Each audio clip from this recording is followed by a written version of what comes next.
Yelling and hecting do not block no shots. They're gonna have you leaving the game telling somebody how you hate me so much or whatever's going on. Cool. To me, this is what we gotta understand. Everything you want is out here. See, to me, the world is one big library and everybody's a book.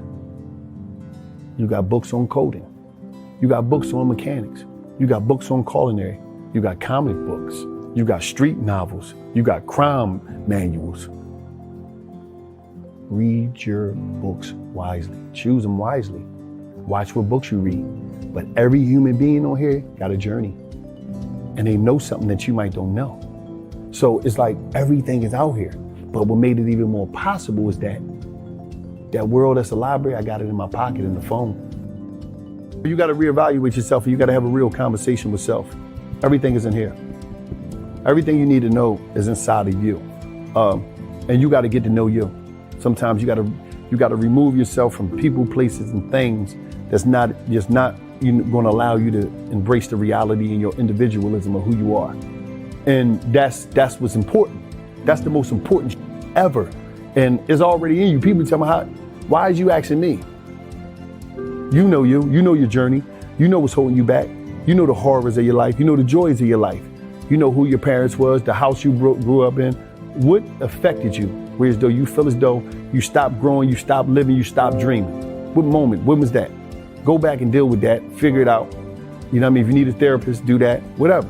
But you got to have a conversation with self about the reality of your journey. And once you connect with that, it's a wrap.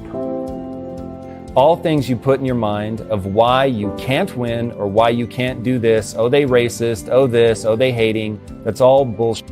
Fred, and the traumas made you indecisive. And the traumas made you doubt God and doubt church and doubt religion and doubt theology and doubt all kinds of stuff. This message is for you. I know it's been a bad period. It was cool when Jesus was doing the cool stuff. But then he started doing the dying stuff, and following him ain't so cool right now. Not when you're being shot down in the street. Not when your whole community is angry. Not when you're scared to go jogging. Not when you could get shot in your own apartment.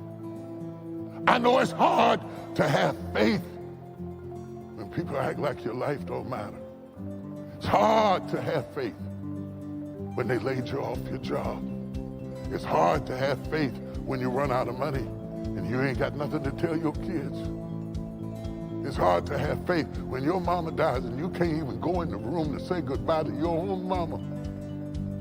And you sitting in the parking lot of the hospital having FaceTime with her while she died. And I know that that is not the kind of atmosphere that produces absolute faith. It produces questions and anguish and trauma, and it makes you walk back and forth and say, where is mama's God? Why? Not my mama, she was too good. How could that happen to somebody that always was helping other people? And I don't understand. And I would bring your doubting, frightening, troubled self right on. And maybe there's some lessons there, because I often find myself wondering, how did this happen? So when I was young, I didn't really know what I was going to do when I got older. But then eventually I thought that the idea of inventing things would be really cool.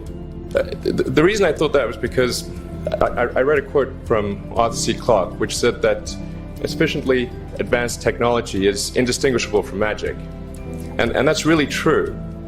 If you go back, say 300 years, the things that we take for granted today would be, you'd be burned at the stake for. You know, being able to fly, that's crazy. Being able to see over long distances, being able to communicate, having effectively, with the internet, a group mind of sorts, and having access to all the world's information instantly from almost anywhere on the earth. This is stuff that really would be magic, or would be considered magic in times past. In fact, I think it actually goes beyond that, because there are many things that we take for granted today that weren't even imagined in times past. They weren't even in the realm of magic. So it actually goes beyond that. So I thought, well, if I can do some of those things, basically if I can advance technology, then that's like magic, and that would be really cool. And I also had sort of a slight existential crisis because I was trying to figure out what does it all mean? Like, what's the purpose of things? And I came to the conclusion that if we can advance the knowledge of the world, if we can do things that expand the scope and scale of consciousness, then we're better able to ask the right questions and become more enlightened, and that's really the only way forward.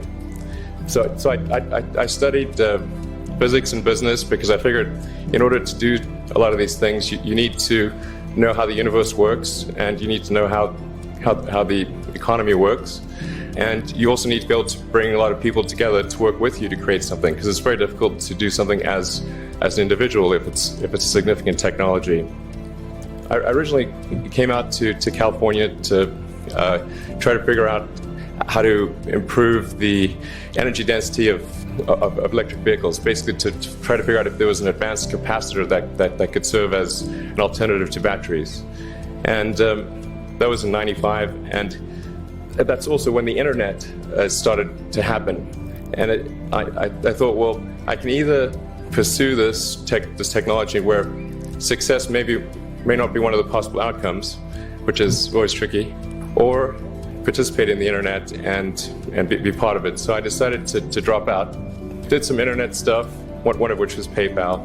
And I think maybe it's helpful to say one of the things that was important then in the creation of PayPal was kind of how it started, because the initial thought with PayPal was to create an agglomeration of financial services, so to have one place where all of your financial services needs would be seamlessly integrated and work smoothly. And then we had like a little feature which was to do email payments.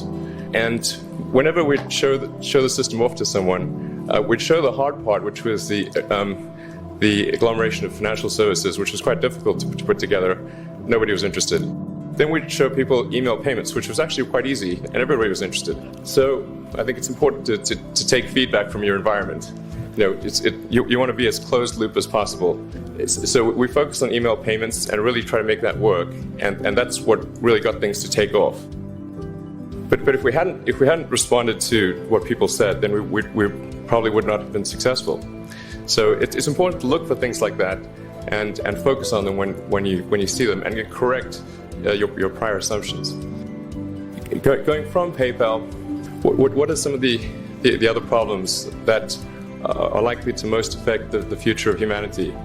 It really wasn't from the perspective of what's the rank-ordered best way to make money, which is okay, but what I think is going to most affect the future of humanity. So I think the biggest terrestrial problem we've got is sustainable energy, but the production and consumption of energy in a sustainable manner. If we don't solve that this century, we're in deep trouble.